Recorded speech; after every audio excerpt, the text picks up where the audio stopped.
again. I've known Lee for a long time because his parents and my parents were real good friends, and I knew him for a long time. But was it love at first sight? No, he was just me, pretty more Lee. And never.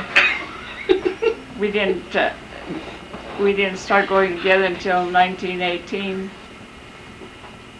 It was long before, long after I known him. And we went together about 3 years. We got married in 1924. That's it. We, Father Judell came, and we used to live kitty corner from the church now. That's where the church was. And then Father Judell used to live next door. And then they start, through Father Martinez, they start building the Holy Family Church. And we all helped my parents, my uncle Teresford and my father build the benches for the new church, so they used those for a long time. How do you explain your long life and your good health? Working all my life. I worked. I used to work in the fields. I used to work in the house. And I was always happy. It was all a happy life. And what do you do for fun now? I still love the scenery, and I love my grandchildren, my family. Bingo. I didn't hear. And going to bingo and going to church and. Yahtzee. Uncle Dan says you spend too much money on bingo. Is that right? Not really. He doesn't know how much money I spend. I wouldn't tell him. When was the last time you hit the jackpot? Oh, I haven't. Oh, I don't know. It's been a long time. I don't hit the jackpot very often. And you have the bingo queen here with you today, don't you? Yeah, she probably knows. Santana.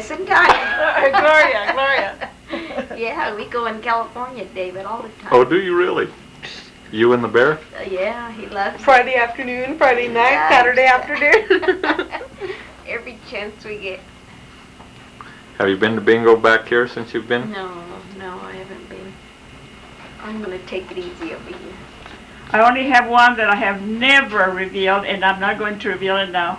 There's no chance, even if we promise to not show this film until... No, I don't know if she will tell. no way. It's widely known that Grandma Martinez has some deep, deep secrets that she's promised never to reveal. Is that true? Yeah, that's right. Okay, just give us a hint then.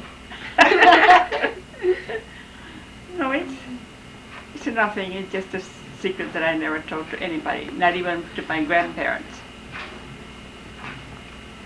Tell us about how you used to feed everyone who came to the door. Grandpa was pretty good about bringing people. Oh, I always had enough food all prepared to when somebody came. I just bring the food out and fed them. We always had something.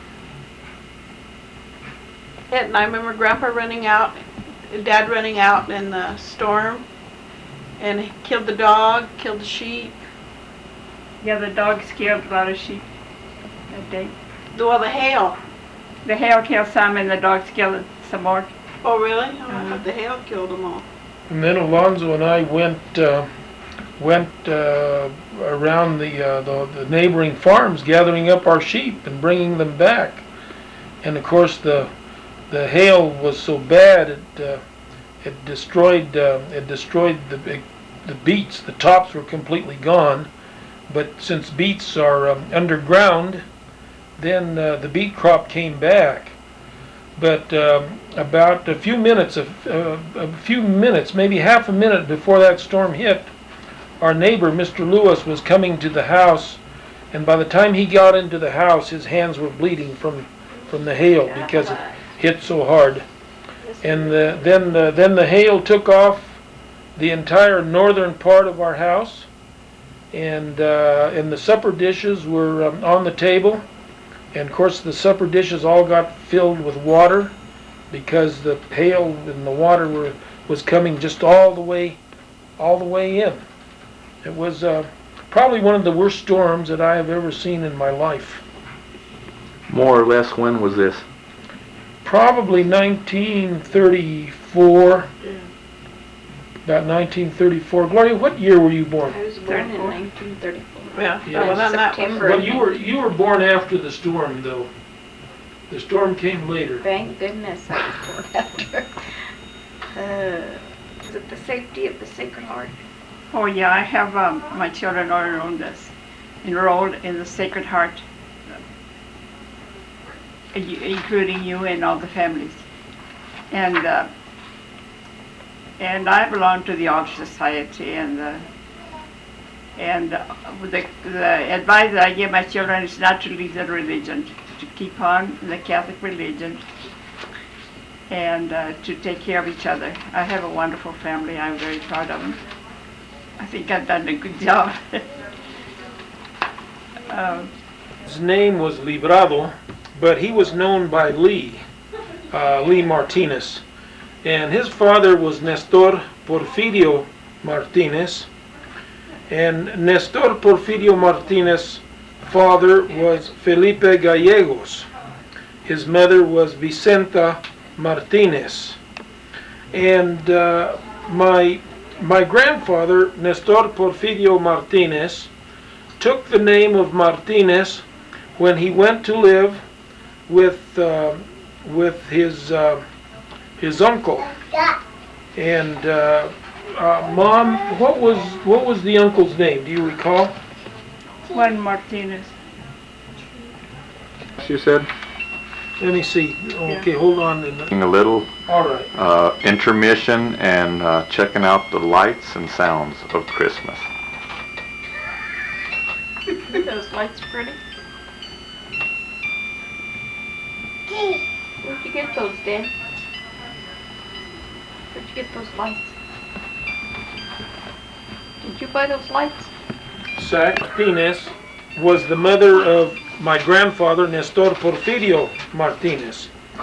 And Juan Agustin Martinez raised Nestor Porfirio Martinez. This was his uncle.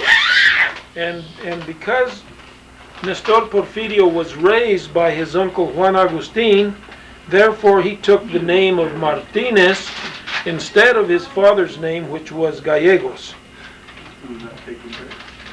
Have the most problems with of the children? He was Benji, of course. Why do you say of course?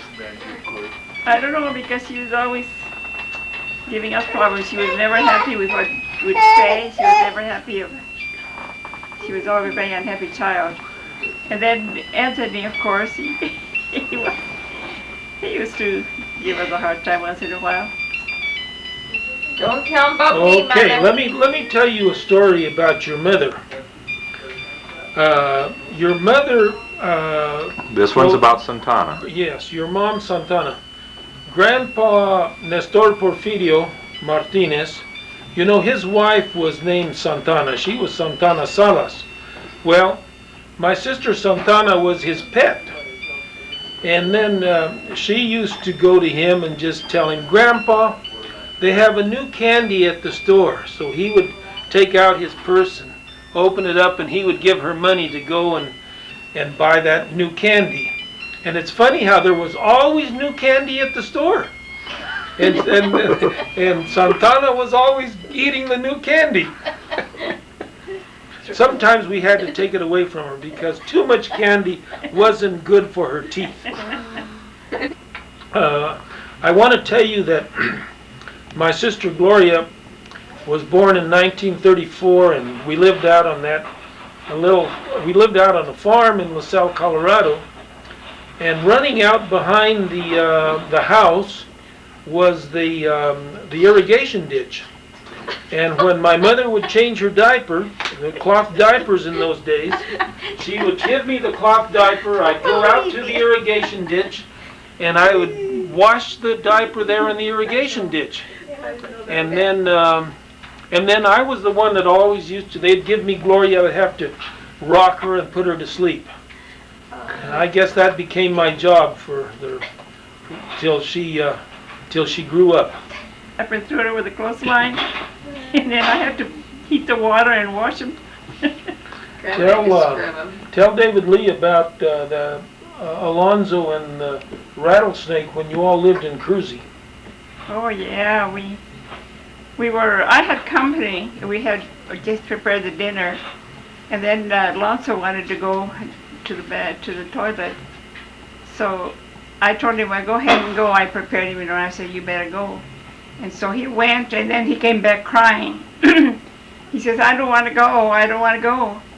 And so I had to get out there and hold him in my arms and took him. And just as I opened the door, there was this rattlesnake sticking out. And so I ran back to the house, and it was Lee and Ned. I think, I don't know who else was there. So they ran over there, and I don't think they got to kill it. I don't know. He got that snake, he killed it, and then later that evening they burned the snake. That was the style in those days. Kill those snakes and burn them. Did Alonzo get to go to the toilet? I hope so. No. I took him in the house. I took him in the house and put him in the bib pen. The Coloradoan in 1968, when they did a story on him during a rally being held for Roy Romer, who is now our governor. But at that time, 1968, Roy Romer was running for the U.S. Senate. And in a conversation with the governor, Roy Romer, he told me that, he says,